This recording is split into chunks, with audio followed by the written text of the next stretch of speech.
gonna hurt. It's time for the Suffering Podcast.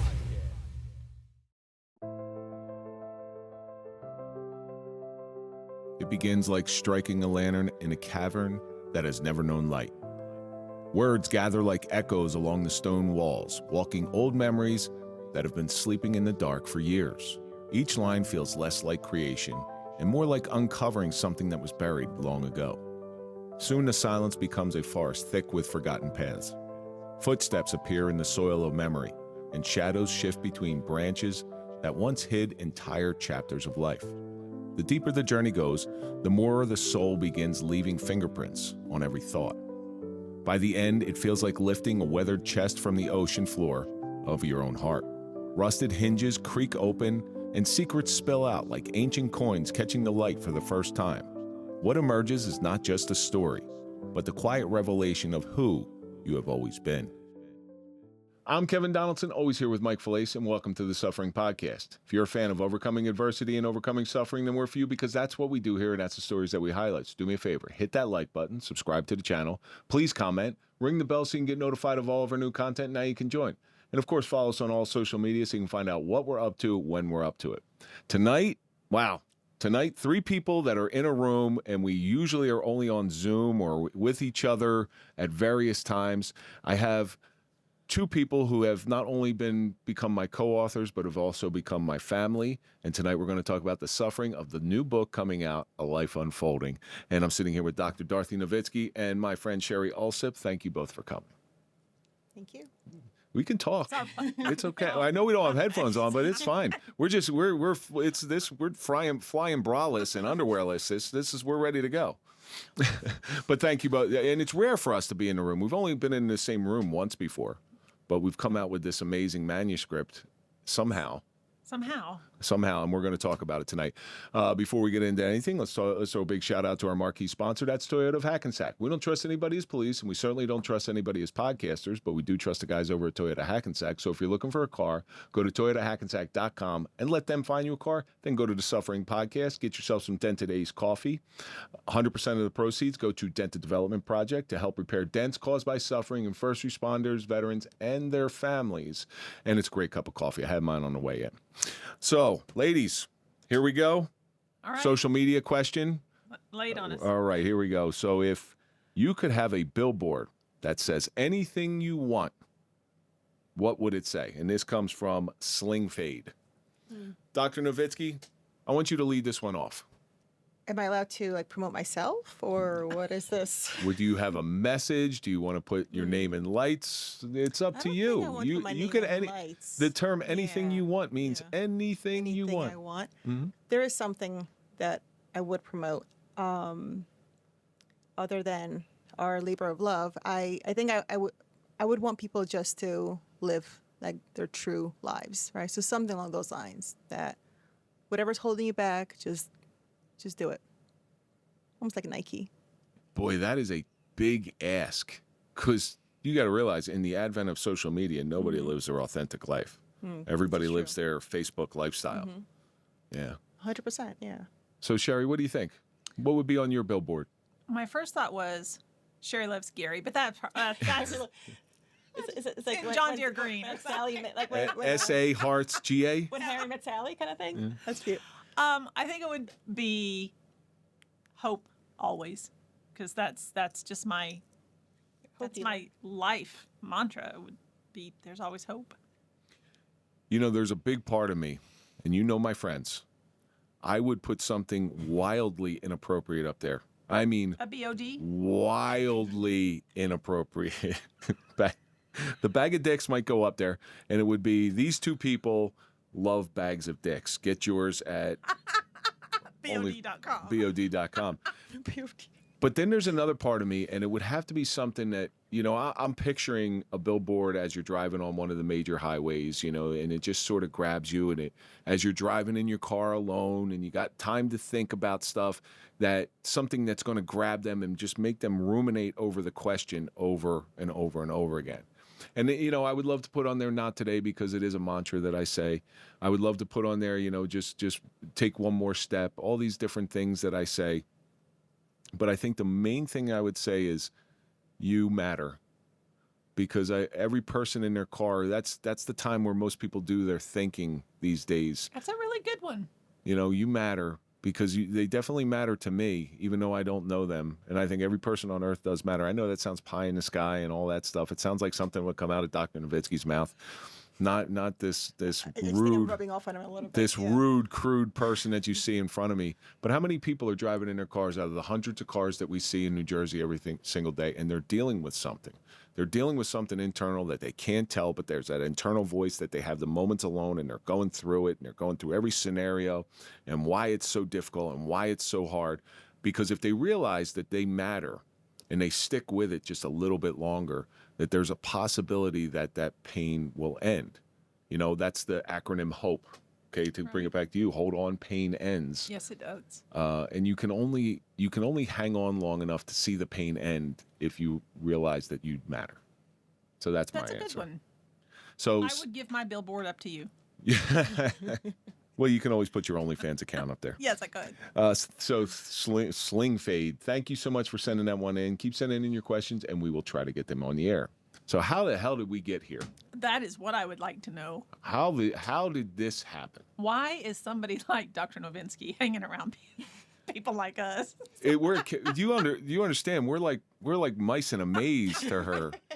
We're pure study. Oh my gosh, I hadn't thought of that. We are. I haven't thought of that either. Oh no, of course not. I'm sure I never thought of that at all. But we are rats in a maze right now. And she's like, well, you know what? If I do this, let me see how they'll react. What if I put some food here? Yeah, and will they go this What way? will Kevin do? What will Kevin do? I suspect he's going to do A, B, or C. So let's see which one he does. Let's see how this plays out. Yeah. So, you know, this harebrained idea, and I don't even know how this idea came up. I know, Sherrie, you've been getting asked to write a book for quite some time. I know you have been published in many different periodicals.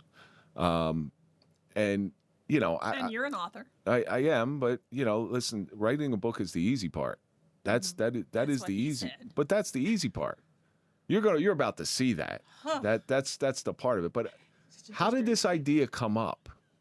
I think if I think back to last year, I do think it started, at least from my end, when I came on your show last year. Interactions with sexual assault victims are on the rise. Yet training remains scarce.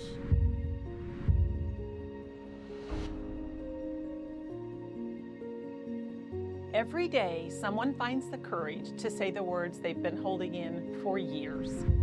And every day, someone is standing on the other side of that moment. The question is, Will they know what to do next?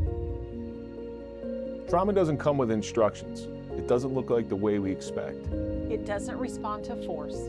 It responds to understanding.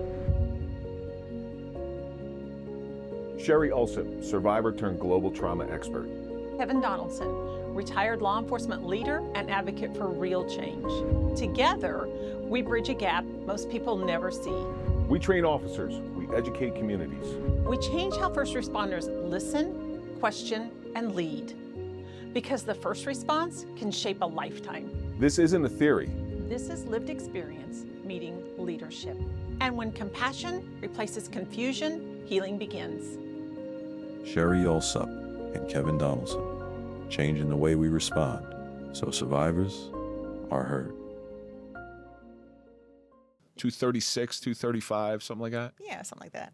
And I think you and I were talking about it afterwards. And you had mentioned Sherrie. I had watched her episode with you, and I think we just started kind of going back and forth, saying, "What about this? Like, is this a possibility? Can we actually, have this, this book that speaks to a man's journey through such horrible things, as well as a woman's, right?" And then I try to kind of make sense of it and make it.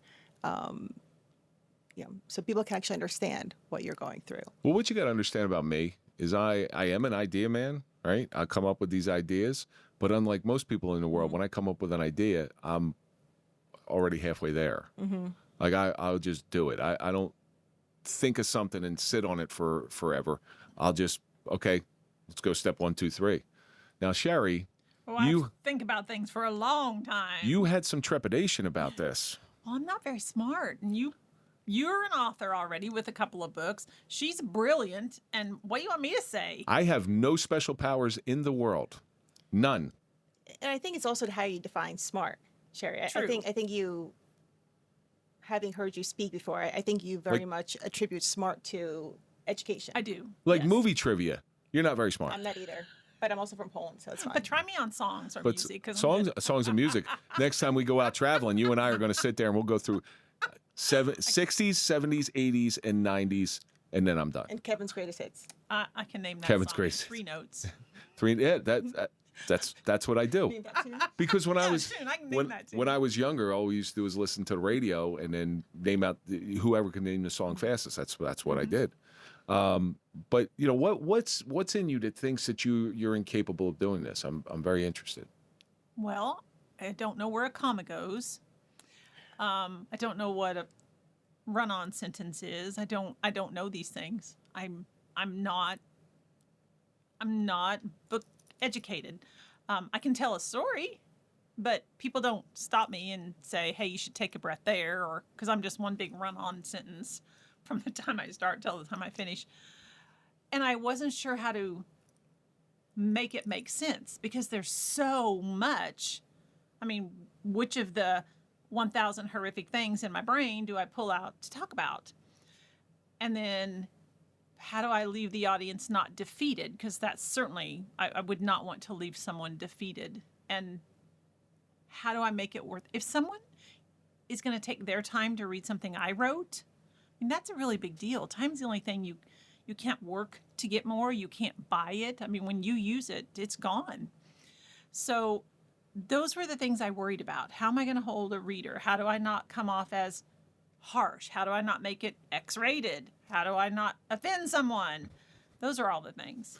But you break it down and you make your world small. Okay, this is the suggestion that I gave you. You make your world small. You're thinking about, I have to sit down there and I have to write this linear story that grips the reader and makes it travel through. But really, all you got to do is figure out one word, one paragraph, one sentence, one chapter at a time. And if you think about it like that, it's very, very doable. Okay, but if you think about, I got to write 15, 20 chapters, like, oh my God, what the hell am I going to do? And I think, didn't we went over our word count goal?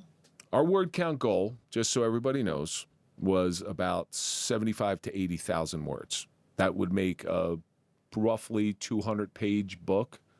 When we turned it into the editor, it was 96,500. That's crazy. Yeah, a lot of. I mean, there's a lot in there, but you know. So who did you tell first about this? Oh, I told Gary, and he said, "Finally, you're finally going to write a book."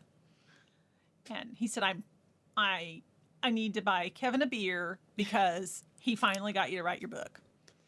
So. Because he's in front of you all the time, and you're not going to listen to him. No, I'm not. You know, that's what spouses do. We don't listen to each other. And I've had so many people ask me when I was going to write a book. Never. I'm never writing a book. But I will tell you the process was much smoother than I anticipated. It was easier. I'm not going to say it was painless because there were I hung up on a couple of stories of my abuse that I had to really step back and think, I don't know if I can put this in there. Then I'd have to reach out to Dorothy and say, okay, why am I hanging up on this? And she would walk me through that. And so I'm really, really proud of the work that we did. So Dorothy, who did you tell first? I told my friend Teresa first. Yeah. And what was the reaction that you got? Oh my God, are you really going? And I said, I think so. I don't know if I can do it, right? But yeah, she's like, oh, you got this. If she doesn't know if she can do it, there is no hope for the two of us. I'm telling you. Again, if I can do it, anybody can do it. And I might have a little bit better work ethic. That's really the only thing I got going for me. I'm too stupid to quit. I'm too rock-headed to quit. But I think Dorothy had the hardest part. Oh my God. You and I just had to tell our story. Right. But I think you're selling yourself short, though. By far, you had By far, you had the most difficult part. So there's no theory involved in us. We're not trying to figure out why this happened. We're not trying to figure out. We can tell you what happened and what happened afterwards. We can tell you what the event and the results. That's it. Where you had to somehow read through all this stuff, put your clinical analysis on it, and make sense of it, because it doesn't make sense to us, and we lived it. Right. So it was I knew it was a very daunting task. So I was very cautious with both of you. Okay, I was cautious with you because I knew you well enough to know that you're gonna defeat yourself. You're gonna think you can't do this. You're gonna talk yourself out of it. For you, I was making sure that I know you're capable. I just was worried that you were going to be overwhelmed, and that was part of the. Like, I can be insensitive when it comes to that stuff. I'm like, yeah, sure, let's just work our asses off and never sleep, and we'll just write this book. That's what we did, right? That's it. That's just what we'll do. And I have to be conscious that not everybody is as obsessive compulsive as me when it comes to this stuff. So, What did you hang up on any of your parts? yes, because there was thoughts of changing names and things like this, and that still may happen, just because for me, writing this book is an extension of Louisiana, of Thibodaux, Louisiana. Okay, that was my decision to do it.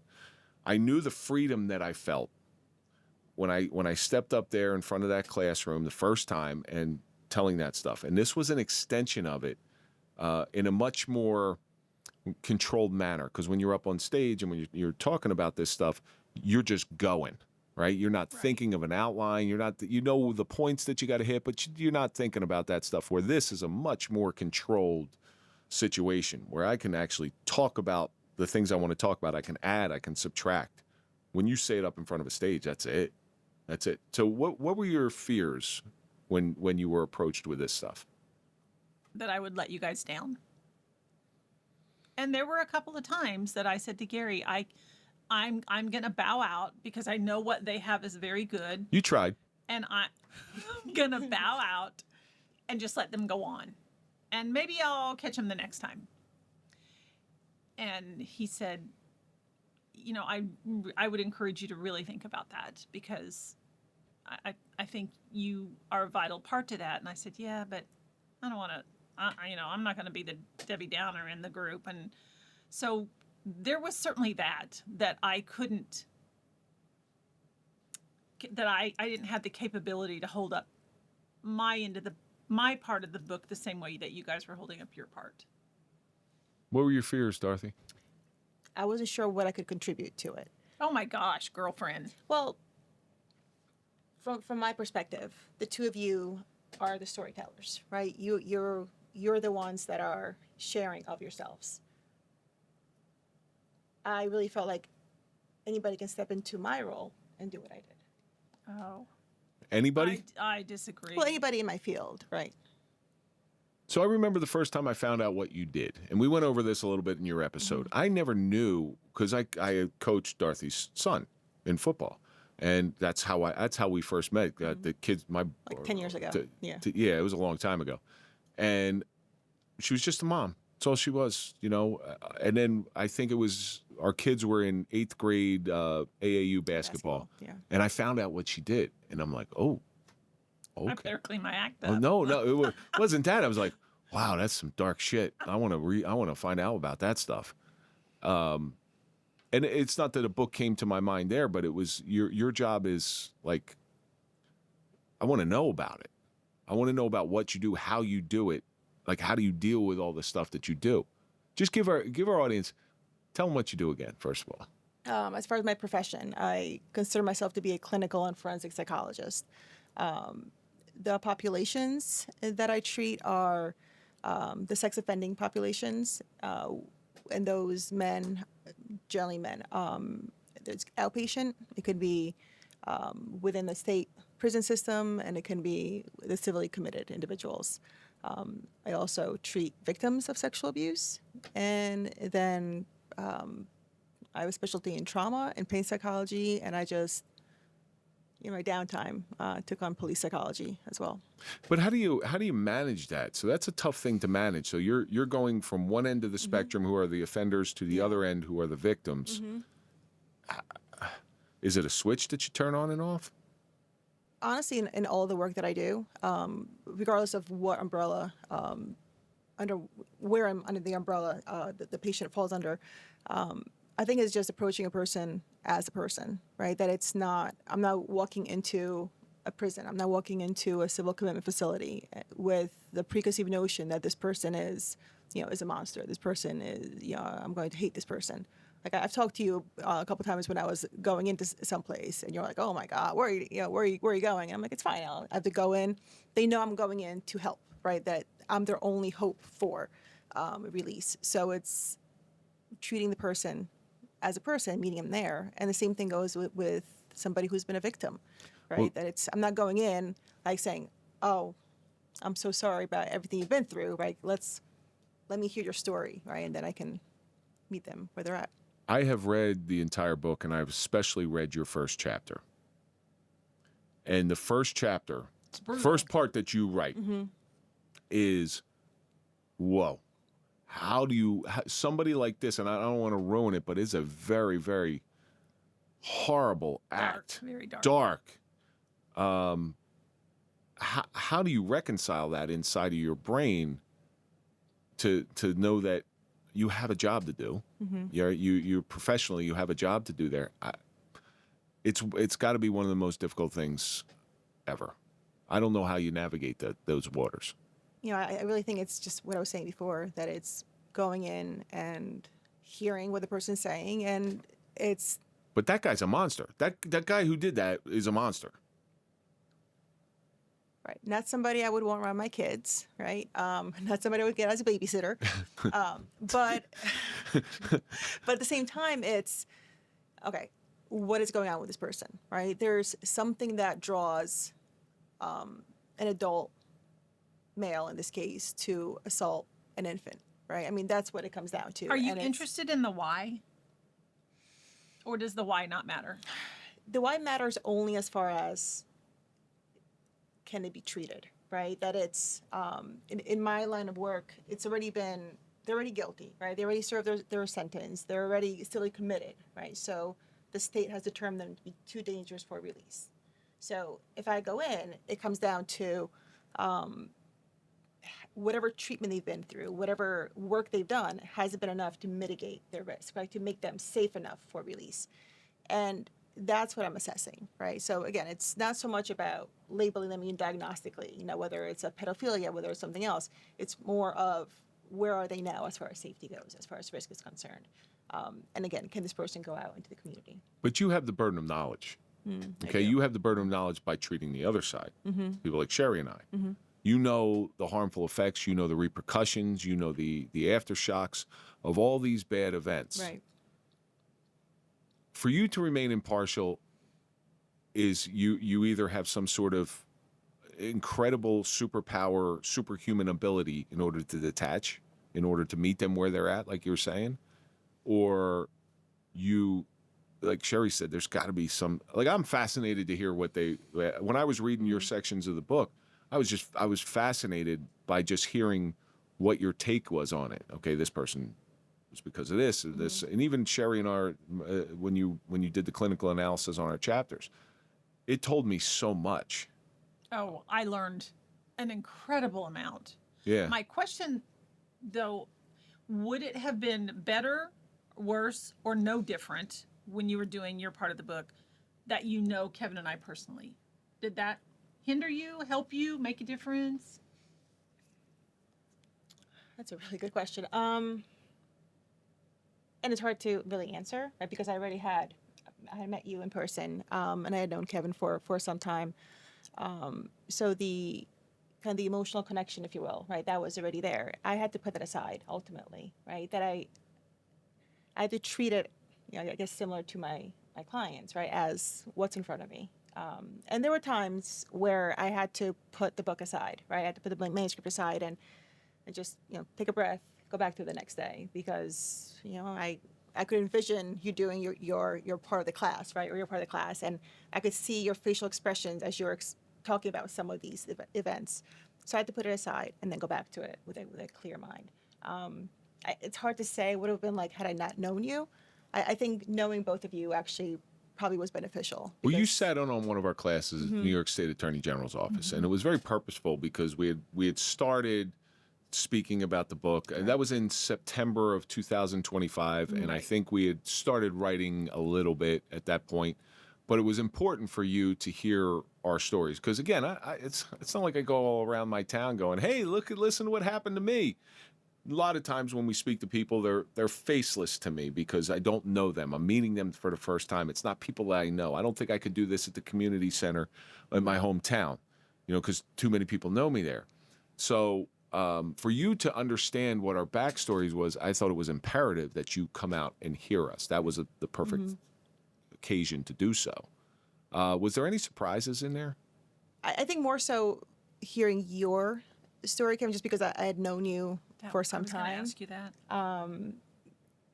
So when you first mentioned Surprise. to me, hey, By the way, so I think having known you beforehand, that, and I'm grateful that I knew that that's what the class was about. I think if I went in completely blind, I'm like, whoa, hold up, what's happening here?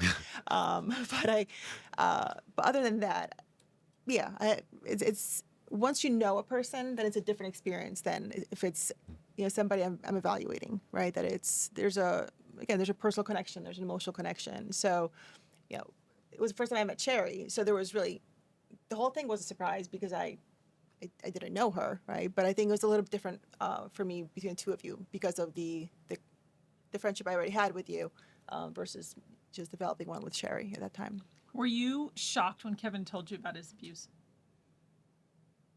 I wasn't. The hell? No, He definitely looks like an assault victim. What the hell? I knew there was okay, something I really was. weird about him. It's like she looked at me and went, "Duh." That explains so much. All right, let me rephrase that. I think that for me was more of a clinical kind of response, right? That I think the extent of it is what surprised me when I heard you speak and when I read everything you went through. But having worked with some police officers beforehand, unfortunately, you're not the first one that had that kind of a background. So I think that part of it didn't make sense, right? It's not like, oh, there it is. But in terms of the complex trauma, right, and the build on your experience, I think that made sense to me clinically. Oh God. Well, I was afraid to tell. Like I was afraid of any of this. Part of me waited until I was done coaching, because we all know the Assumption. the false Right. narrative that people talk about sexual assault victims, where they are more likely to assault when the percentages are so low. I was afraid that if I came out and as I started remembering all this stuff and said anything, well, they're not going to let me coach my kids. And I adored coaching. Like I always wanted to be that coach that I needed, that identified stuff. And I saw that in kids that I coach. Like there was one particular kid where you saw his behavior change. So then you start looking at it a little bit like, okay, what's going on? Something's going on. And sure enough, something was going on. And we were able to identify it. But that's the type of coach or teacher that I needed when it came to my life. So I always wanted to be that person, and to take that away from me, it would have been tragic for me. I would have just lost my shit when that came. Now, what the structure of the book. I'm going to lay out the structure as we had this meeting. We came up. We had our little Zoom meeting, right? And I had a little idea of how it's going to go, and we started coming up with all these different names. I think that was the first thing. Let's name this project. Yes. And I think who came up with the name? I know it wasn't me, because I'm not smart enough to figure out that name. I think it was a joint venture. Right. I think one of us had the main title, the other one had the subtitle. Yeah, it was. But I know that I think I lost out on all of them because I'm just not smart enough. Well, you created the image, though. I did. I Yes. created the image Yes. here to cover the book. And I'll in one of the clips here, I'll put the cover of the book up there so everybody can see what it looks like, or the mock-up. It's going to look a little different, but nothing crazy. But we all came up, and it was real cool how we did it, because everybody was so excited at our first meeting. Scary, but exciting, because we get to do all these cool things that we get to collaborate on all this stuff.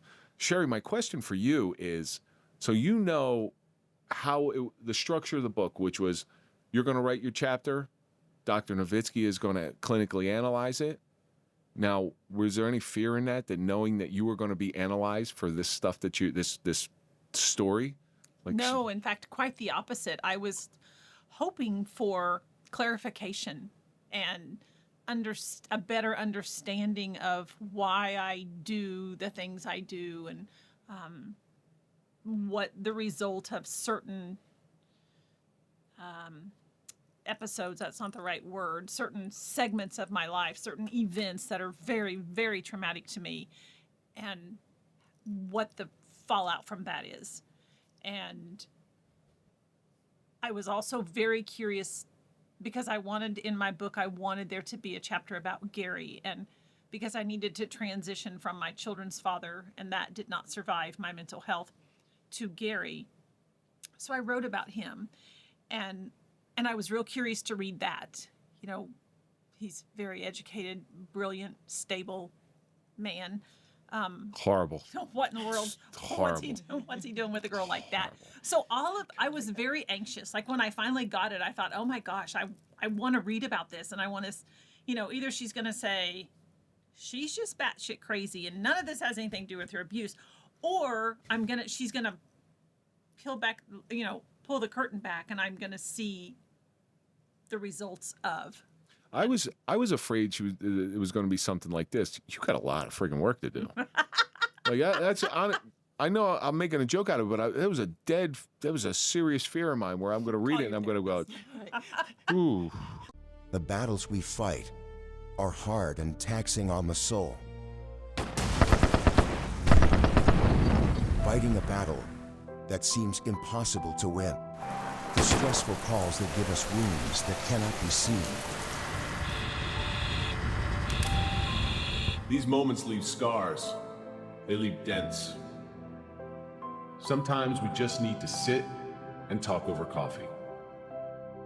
Finding a moment of peace in the comfort of decompression with those whom you share difficulties.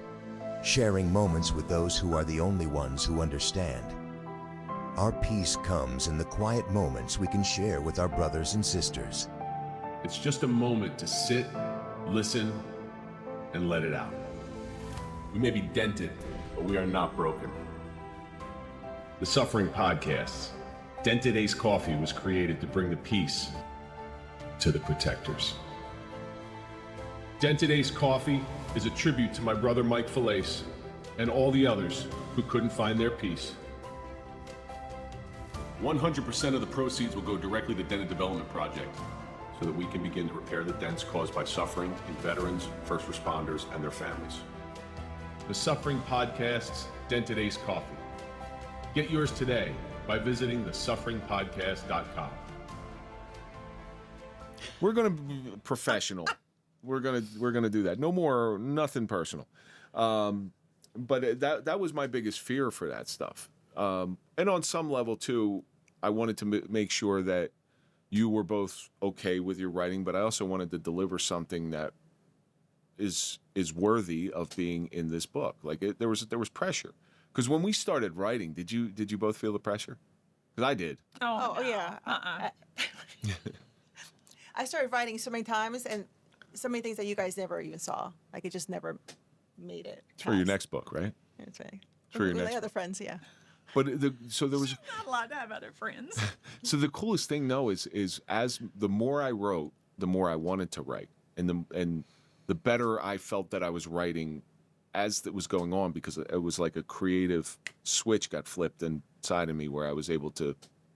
Then it became, what do I take out? Yeah, and I don't think I omitted. It's kind of not our job to omit. I'm going to put everything out there the best I can, and then once it goes into a professional editor's hands, then, so that was the one value that I brought to this project. What I felt I brought to this project is I've been through this process before. I know what to expect. First process was very, very scary, and you're probably feeling that now, what I felt back then. We got to go through the editing process and the formatting process and doing the cover and all these different things. There's a lot of stuff left that we have to do, but it's in people's hands who know exactly what they're doing. So Sherrie, tell me a little bit about your writing. What is some of the things that you wrote about? Interestingly enough, I wrote about some things that I don't talk about in class, and I don't know the why behind that. My friend might be able to tell me. I don't know.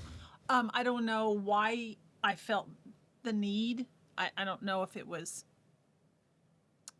easier to write it than to say the words, because some of them are really harsh words that I have not incorporated into our class yet, into my story. Well, think about that cardboard testimony. That was awful. That was the very first time I wrote or said the word incest. It was But horrific. You wrote it before you said it. I did. So it's just a different arena, but it kind of makes sense that transition is much more natural when it comes to write it. Now, that stuff that you wrote, because there's some stories in there, and most of them I've heard, but there's a couple in there that I haven't heard, like the cat story. Actually, no, I did hear the cat story. That's just awful. It's not like the rest of your story is all roses. But see, she came behind me, though, and explained that in a way that I didn't know. All I knew was that left a gaping hole in my heart. And then... But it's a cat, and they're not as important as dogs. But okay, Yeah. Let's move on.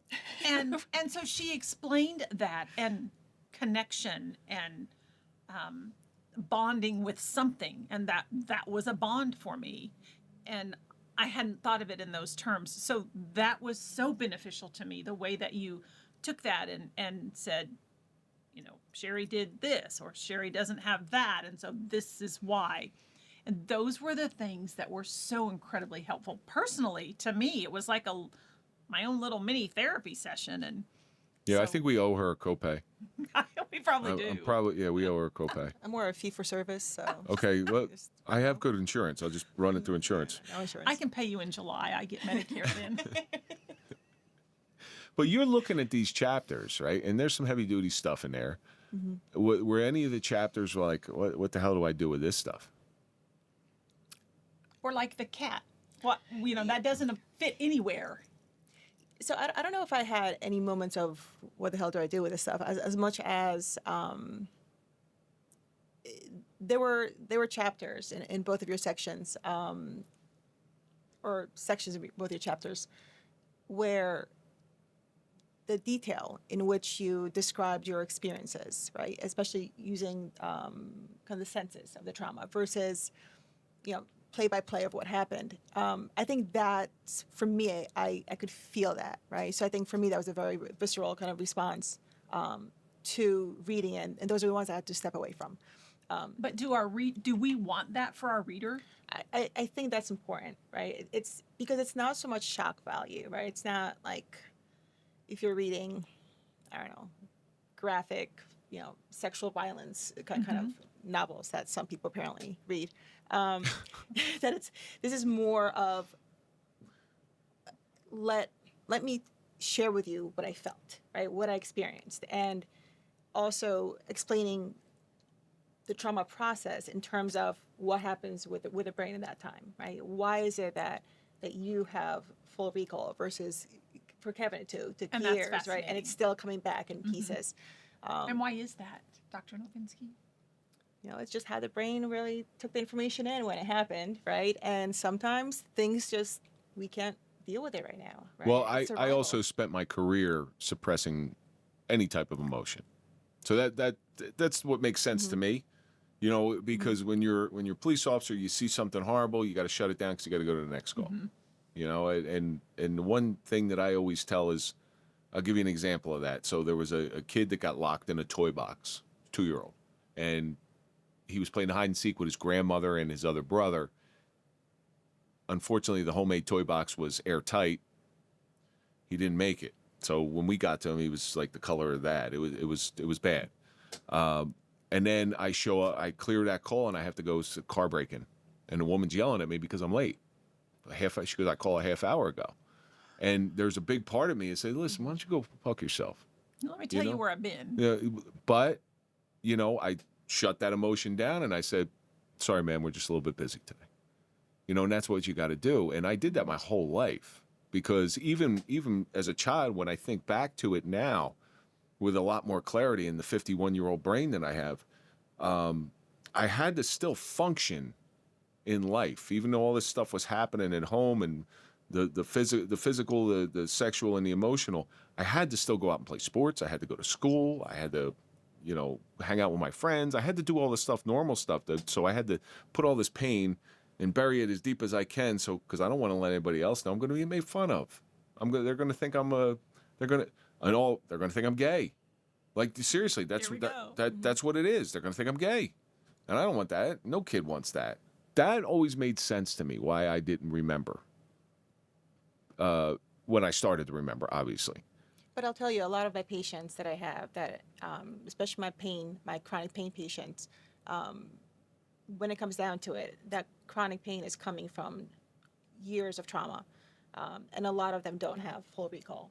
It'll come back randomly during a session, right? I can see it on their face when something dawns on them.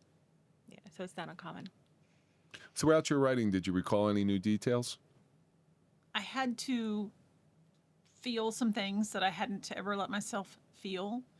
I actually, it's not a story that I'm ready to share, but I actually reached out to someone from my 17-year-old when I was 17. Oh, I know this story.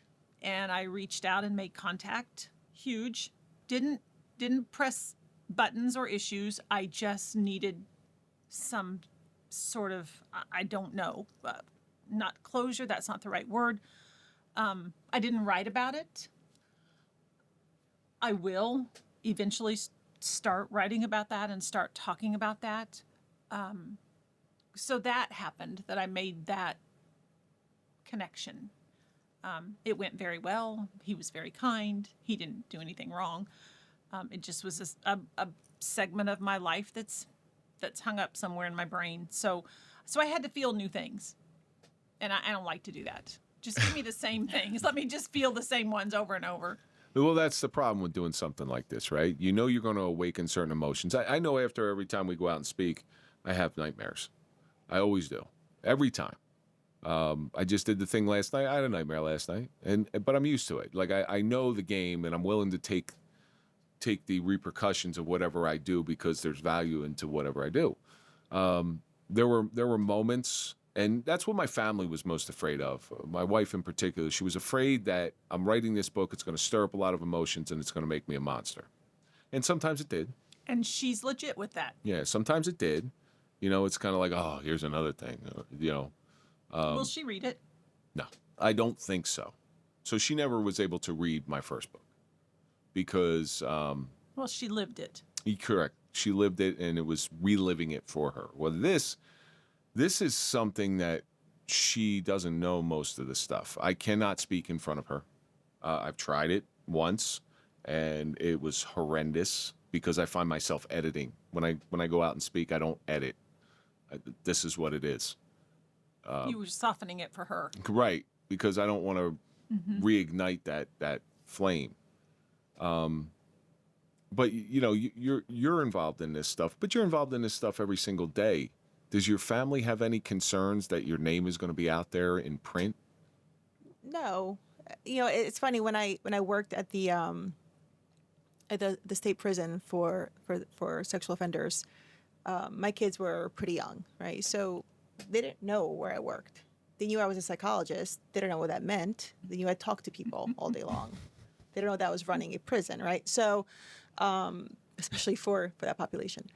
It wasn't until much, much later, probably in the last couple years, when my daughter came by my desk when I was typing a report, and she just saw a couple words, in terms of like a diagnosis, right? And she said, "Mom, what are you doing?" Like she was just like so, And I said, "Well, I work with a very specialized group of people that need special kind of help." And she was like, I think I just want to be a teacher. I don't think I can do it. And it's funny because my kids are definitely very excited for this book. I don't know what they think is going to happen as a result. Well, you're going to be on the Today Show. And Well, there's this aura around being an author. That's what it is. I'm telling you right now. It's once you're a published author, you'll see people. We wrote the book, okay? Did you think it took any superpowers to write this book? Yes, I do. See, I don't. I don't think it took. I think we have. It took a lot of hard work. Kevin, I think you were like our superpower. Like you didn't let either one of us back out.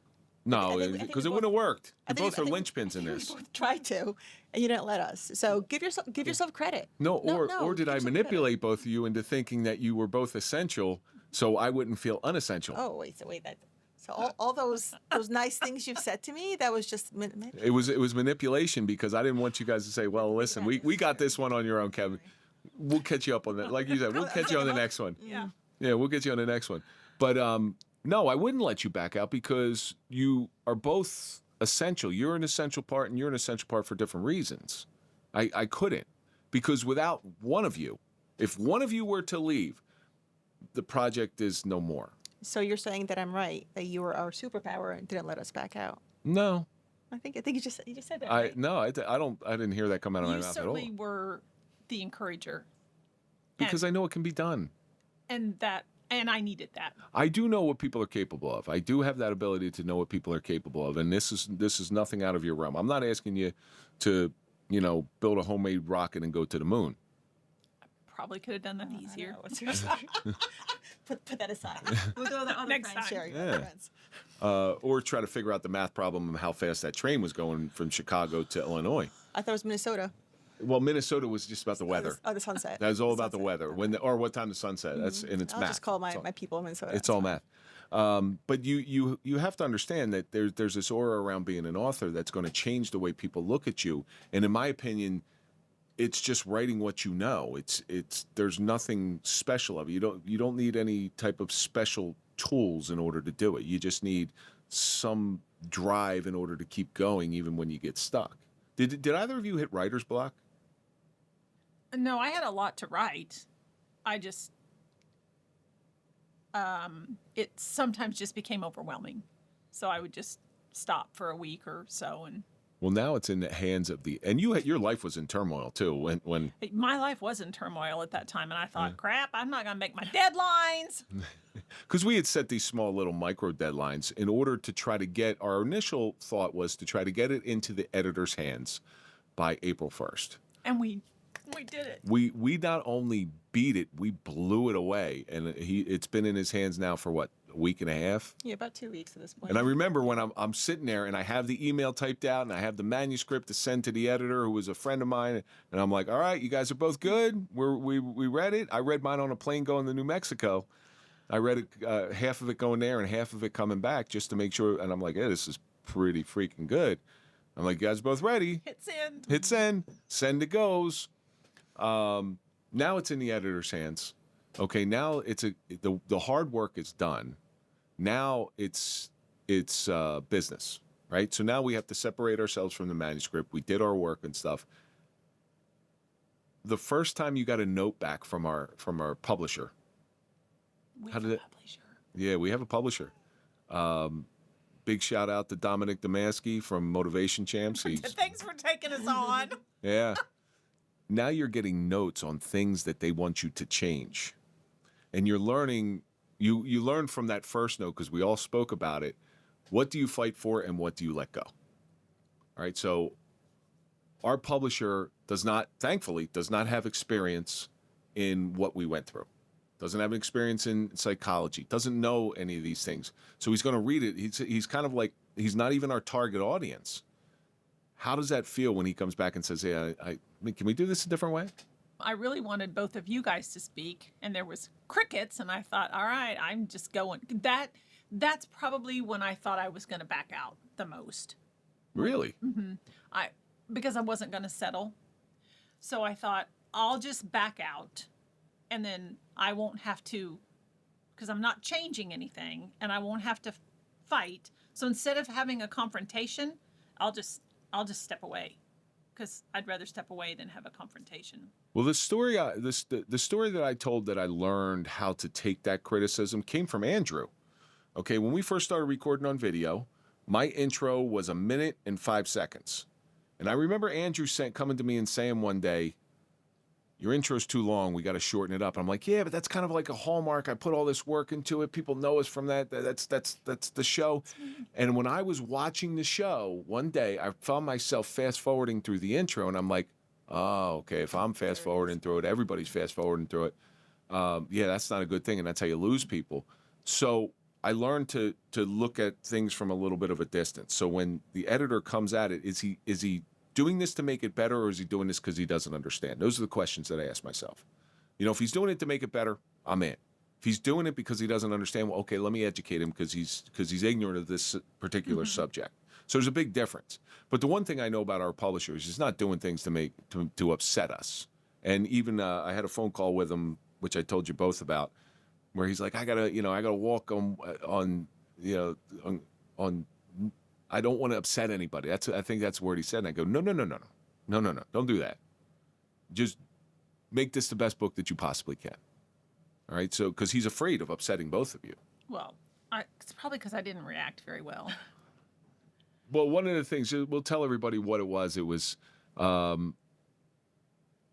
one of my chapters? It was each of yours. It was each of yours and my intro. And her intro. It was the amount of detail in graphic.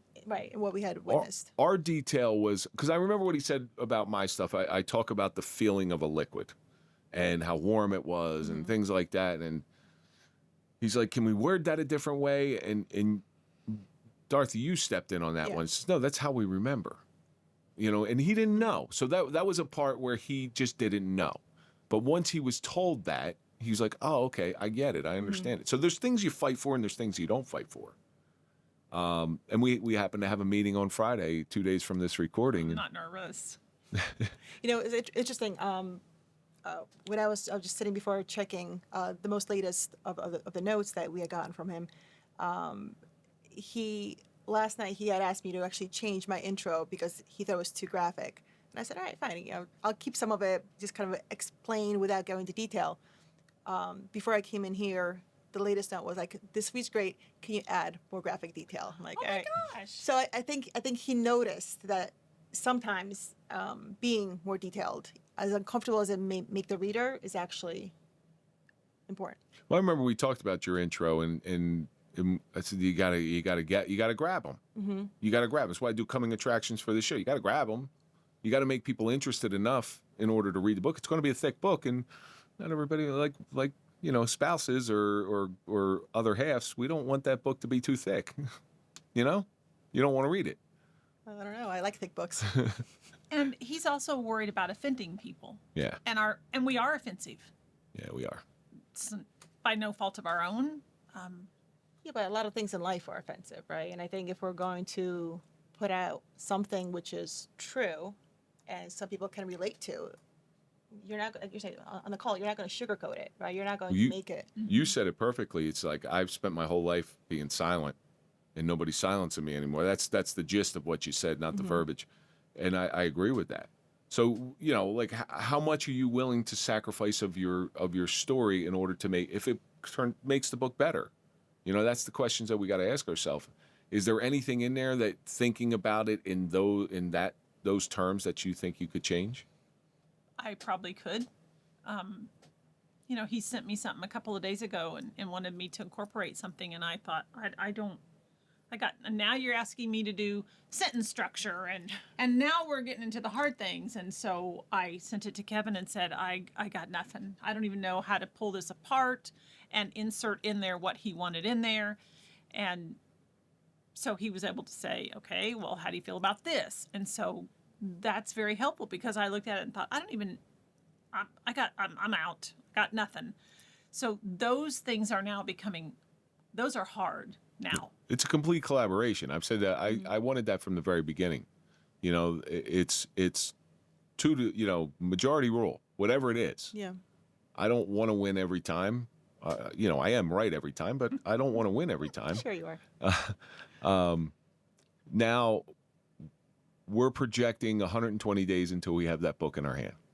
That's what the projection is. Mm-hmm. And it's a really, it's going to end up being close to a 300 page book. But where do you think our target audience is? So the target audience, that's a good question. Dorothy, what's your target audience? I would say psychology, social work, criminal justice students, especially those individuals that work with the full spectrum, right, victim to offender, so they can actually understand what sexual abuse is, how it impacts people long term, and not just the textbook definition, right? Actually understand it in terms of the sensory experience, in terms of the memory, in terms of the impact it has on a person's life. Sherrie, who's your target audience? I hope that law enforcement will read it and they will do a better investigation because they'll have a better understanding. But I also hope that anyone who's been a victim of a sex crime can find it and find out that they're not alone and that their idiosyncrasies or their coping mechanisms they're not just crazy, that there's a reason behind that and that they can begin to understand themselves better. See, I'm hoping that it's male victims, knowing that, listen, I'm not a small guy, I'm not a meek guy, I can punch you in the face as quickly as I can hug you. That's just who I am. I hope to start the conversation because I think the statistics as far as men go is so underreported. I agree. And we see this everywhere we go. Mm-hmm. I mean, it's a lot of men come up to me and they'll say this and that, and you know where they're going with it without saying it. They just need a little bit of courage, maybe a little nudging to see somebody who came first. Not everybody wants to be the first one through the gate. So that's who I'm hoping for. But I'm also family members, right? So family members, I think I write it in the opening where I say to some people this is going to be a revelation, to others it's going to be an explanation. Oh, this is why he's like that. This is what's going on here. And some people are going to be like you. Well, you expected it all along because obviously I kind of present as a sexual assault victim. 100%. That's what everybody thinks when I look at you. So when you hold that book in your hand, I'll cry. Yeah, I cried when I got my book. I did. It's a moment, and where we're going to reveal it, and how we're going to market it, and how it's just. And I already know it's going to be in Barnes and Nobles. I can already see it. God's already given me that vision, and I can see that. And that's a big one. That's a big one. So we actually have something special planned for this book, where we are going to be releasing shortly after. I mean, within a week, hopefully, the audiobook version of this. I think that will be so powerful. Read by the authors themselves. Because here's the bottom line: audiobooks. That's the wave. That's the wave of the future. Listen, if you had that crystal ball, where do you think, where's this going? What are we doing? Is this going to be just for us, or is it, you think it's going to do something? I'm very confident it's going to be big. I think it will touch a lot of people's lives. I think it'll change our lives in many ways as well, and in the best ways possible. Well, in your community, I mean, how are people in your community going to look at this? Anybody that's close to me now knows what I do because I don't keep it in the closet anymore. I'm just loud and proud about it. There will be some family members who will not be impressed with me. You get the pushback, yeah. And that's okay because the work I'm doing now is the work that God has led me to do. And, he pulled me up out of my kitchen floor that day with a purpose and a reason, and I have to follow that.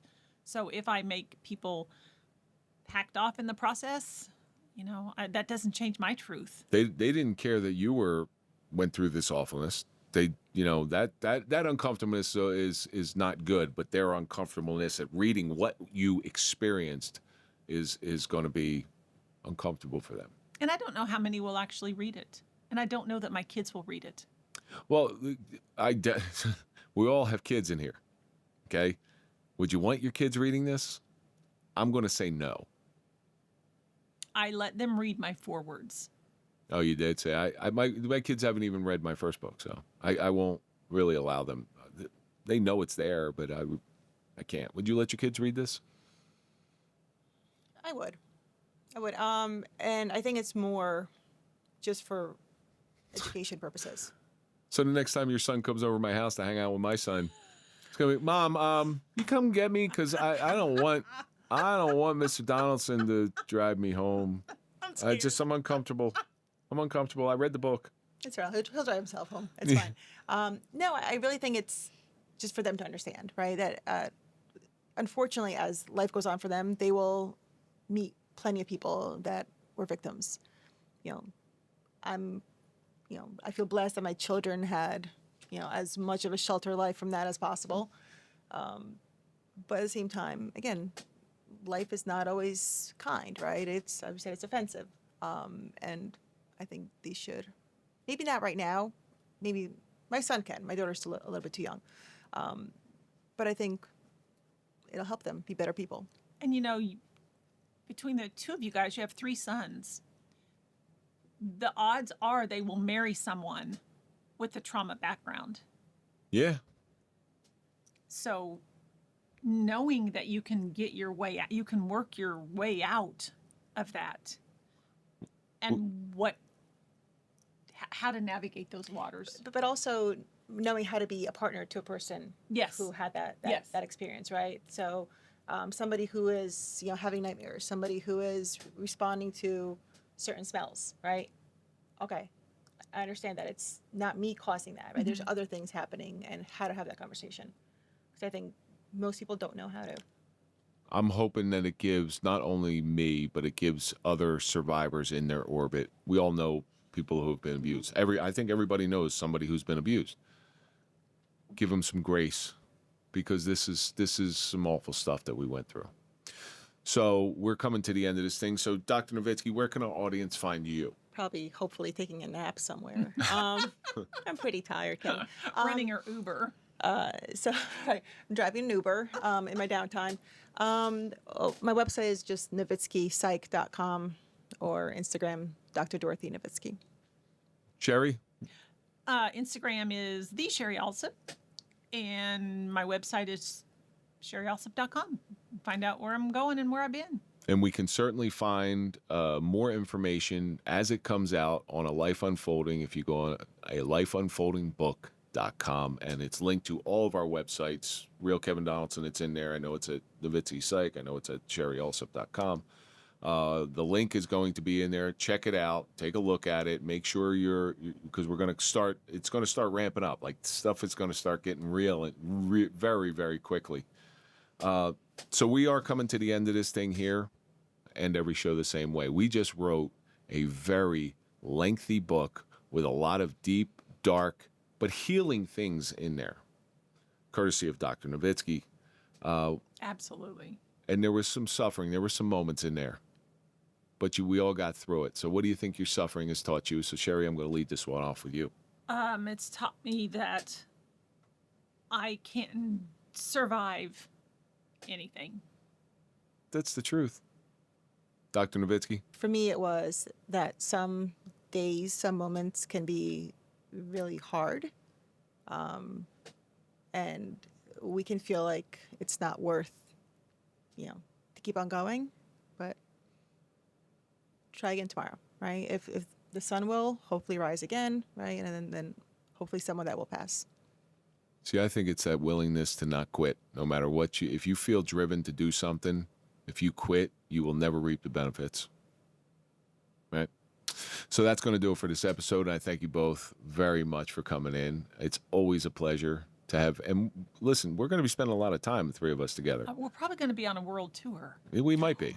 We might be. Well, we have to do a book launch in New Jersey. We have to do a book launch in Kansas City. In Hawaii. And we have to go in Hawaii. I think there's one in Aruba. All these great things. And there's a couple cruise ships where we'll that's fine. I don't know about cruise ships for me. So No? Not my thing, no. No, you saw that movie Titanic? I saw that movie, but I also just I've seen the there's a documentary on Netflix. Yeah. Yeah. Not my thing. No, I don't watch much TV, but I saw that.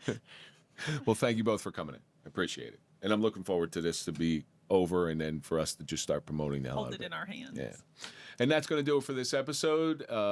It's been a very, very long night for The Suffering of a Life Unfolding with Dr. Novitskie and Sherrie Allsup. And let's think about all the stuff that we learned. A big task is undoable, but small tasks are very manageable. We are hoping for clarification. Sometimes it's a lack of understanding rather than silencing. But most importantly, so you can survive anything. I'm pretty sure we both survived this. We survived writing this book, and we'll survive everything else. And I hope it inspires both of you to write more. I really do. I think this is the first of several. We'll be back. We'll be back. And that's going to do it for this episode. Don't forget to go to popple.com, put in the code TSP20 for a 20% discount on your digital business card. Follow us on all social media. That's Instagram, Facebook, LinkedIn, Clapper, TikTok, OnlyFans. Follow me at Real Kevin Donaldson, and of course, follow the Suffering Podcast. We'll see you on the next episode.